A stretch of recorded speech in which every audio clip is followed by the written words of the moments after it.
This is Andy and I'm Lainey. This was our first class of the day at Swing House. It was called Our Favorite Footwork. So we used a swing out variation and as well as a circle variation with a sweep leg. The first one's like a camel walk inspired movement, and we're going to use 3 swing outs in a circle with all of the variations, as well as into a very rotational tuck turn, because the sweep leg feels really nice with the tuck turn afterwards. Yep. We're going to demonstrate that we can do this together as well as individually. All right.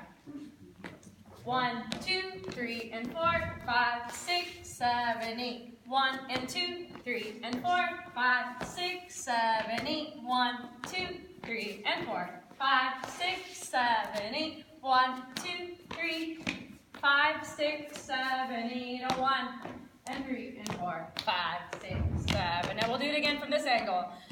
And a 5, 6, 7, 8. 1, 2, 3 and 4, 5, 6, 7, 8. 1 and 2, 3 and 4, 5, 6, 7, 8. 1, 2, 3, 5, 6, 7, 8. 1, 3, 5, 6, 7, and a 1 and 3, 2,